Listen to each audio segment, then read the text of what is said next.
Gray. Yes, Sigurado ka na ba?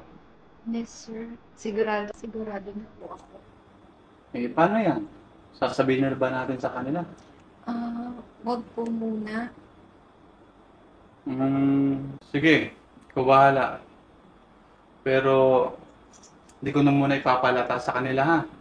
Yes. Basta, lagi mong ihanda yung sarili mo. Lagi kang mag-iingat doon ha, Gray. Salamat, sir. Tatandaan ko po yan. Ang harap talaga. Ay, naku. Kilala ko talaga yung mga ganyan kilatis. Teka nga, masabi nga ba ngayon?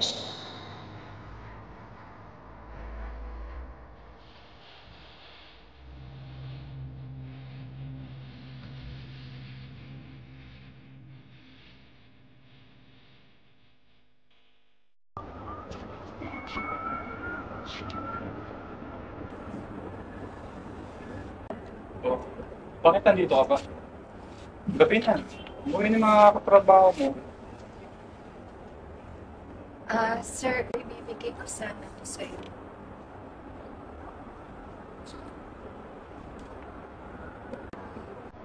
Sige. Great. Sigurado ka na ba talaga? Ay. Sige. Sabihin ko na lang din sa kanila bukas. Salamat, sir. Salamat sa pagkakataon. Para sa kakasaya mo, Ray. Tinatanggap ko. Sige lang. Para makauwi ka na rin ng maaga. Lagi kang tatandaan, mag-ingat ka. Hmm?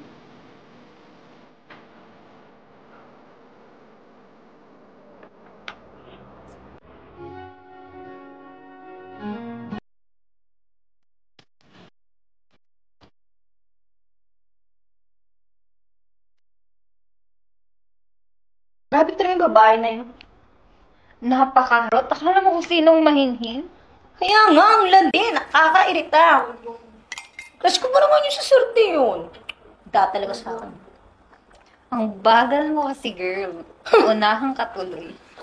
Payat lang siya, no? Tsaka maputi. Ganda rin ako din. Da talaga sa akin. Uy, alam mo ba?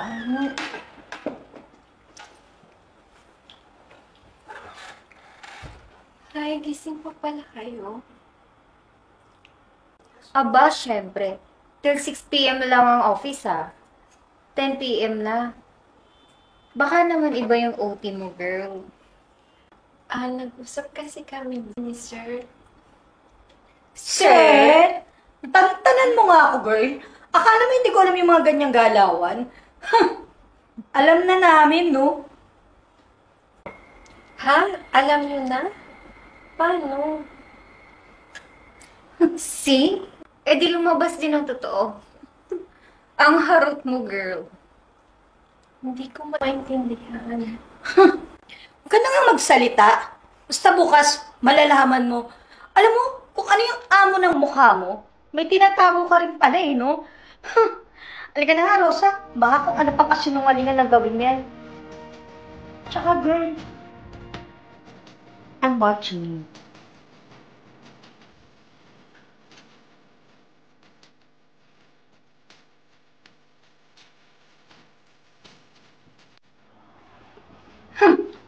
Sinasabi ko na nga ba eh. May abutan na namang nagaganap dito eh. Nasa loob ang kulubube. Harot. Ha? Ano? Ha? Ano? Susumbong ko kayo sa HR. Bawal yan! Ano ba ang problema? May relasyon kayo dalawa ni Gray. Yun ang problema. Relasyon? Teka. Nangguguluhan ako eh. Kasi yung binibigay ko kay sir, yung settlement paper ko. Para last day ko na bukas. Sus!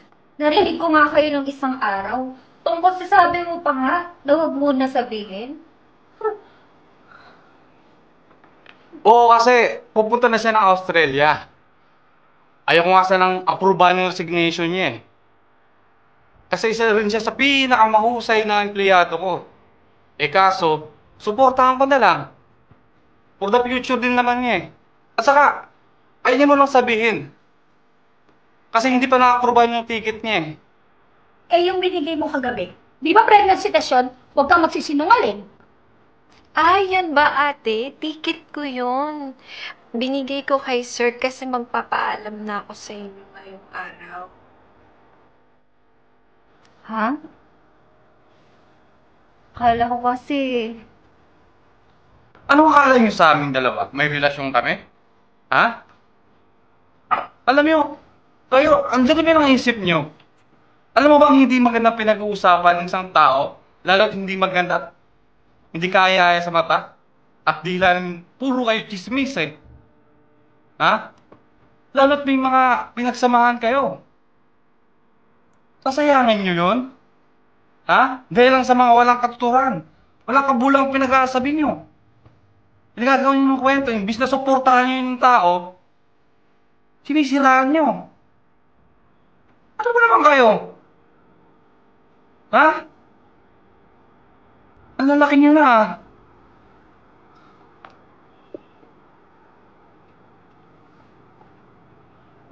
Sige, magsipagtrabaho na nga kayo. Mayon ka dito, Gray. Saka mga ate, may fiancé na ako sa Australia. Pero kahit mga marites kayo, mamimiss ko pa rin kayo. Pasensya na, Grace, ha? Sir. Okay, sige. Go back to your work na.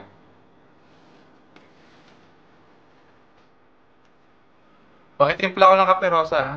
Okay po, sir. Thank you. Gray. Pagpasensya mo yung mga kasama natin. Good luck and congrats sa magiging career mo dun sa Australia. Thank you, sir. You're welcome. Mag-ingat ka lagi dun, ha?